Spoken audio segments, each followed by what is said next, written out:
Audio Jungle. Audio Jungle.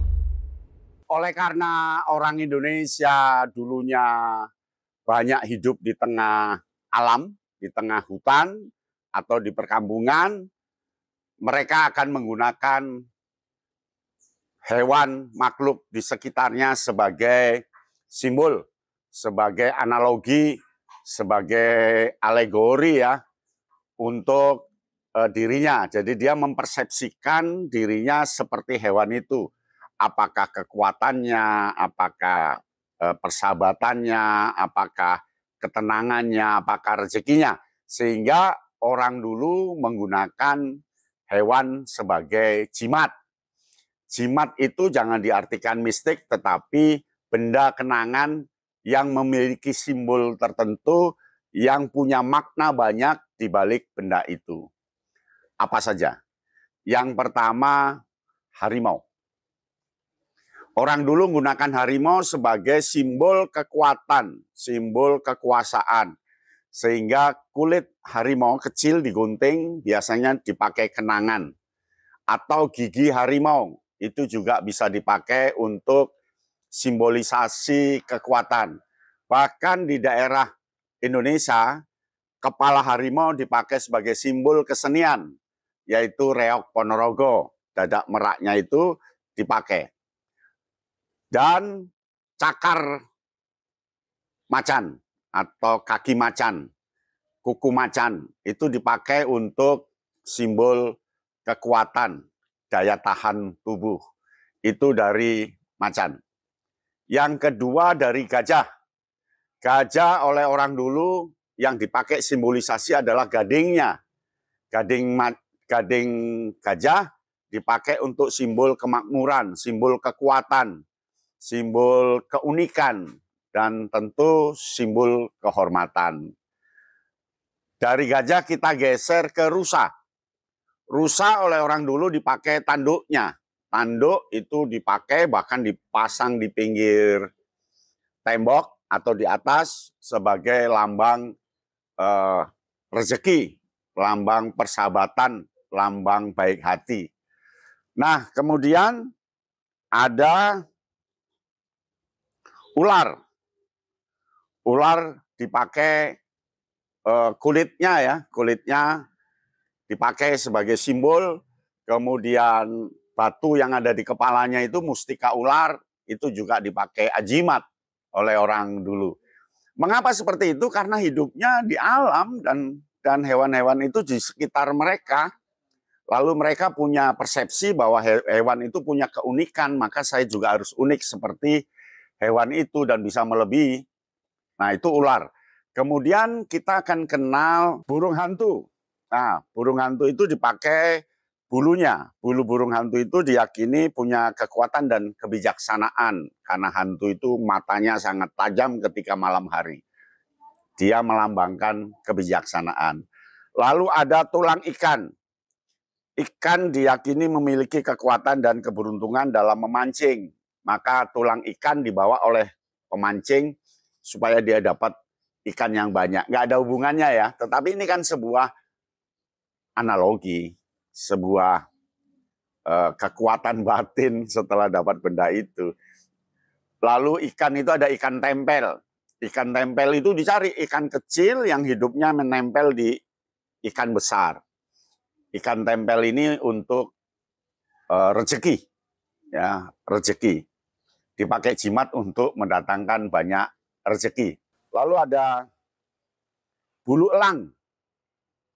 Nah, bulu elang diyakini punya kekuatan dan keberanian. Siapa yang dapat bulu elang, waduh, dia dipersepsikan orang yang punya bisa terbang tinggi dan punya kekuatan mencengkram mangsanya. Itu hanya faktor simbolisasi saja. Nah, itulah hidup dalam kehidupan masa dulu yang memang menyatu dengan alam. Kemudian ada buaya. Kita akan kenal tangkur buaya, ya. Tangkur buaya itu ya kemaluannya buaya itu ya bisa untuk obat. Atau gigi buaya itu dipakai sebagai jimat. Lalu ada lagi gigi beruang. beruang, ya, karena beruang itu kuat membongkar kayu sampai kayu itu tumbang, maka diidentikan dia harus sekuat itu, ya, beruang. Kemudian ada badak. Badak itu diambil kulitnya untuk kekuatan dan dia bisa terlindungi karena untuk perlindungan. Lalu ada kulit singa. Kulit singa punya kekuatan dan keberanian, tapi singa tidak di Indonesia. Biasanya orang-orang di padang pasir dia memakai kulit singa sebagai simbol. Kalau kita kulit harimau, ya. Dan sekarang langka. Kemudian gigi serigala. Nah, gigi serigala itu dipakai untuk simbolisasi kekuatan, kelincahan, kebijaksanaan. Lalu ada bulu Raja Wali. Raja Wali itu kayak elang tadi, ya, tapi beda jenis. Itu dipakai. Bulu merak. Nah, bulu merak dipakai sebagai jimat untuk keindahan, ketenangan. Babi. Nah, itu ada bulu babi untuk bulu perindu. Jadi babi itu untuk pengasian. Lalu taring babi itu dipakai untuk kalung. Dan babi itu juga punya simbol tertentu. Tapi rata-rata babi itu digunakan untuk simbol kasih sayang. Ya, kasih sayang. Saya tidak tahu kok identik seperti itu, ya. Jimat dari binatang itu tentu digunakan untuk berbagai tujuan, ya.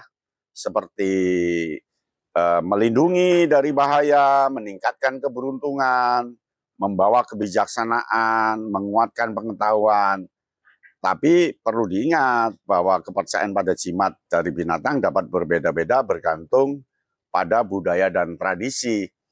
Nah, bagi orang Jawa ada hewan-hewan tertentu, tapi bagi yang lain hewan tertentu juga. Contohnya dia memelihara burung, ya, burung berkicau itu Jawa suka, tapi ada yang lain nggak suka.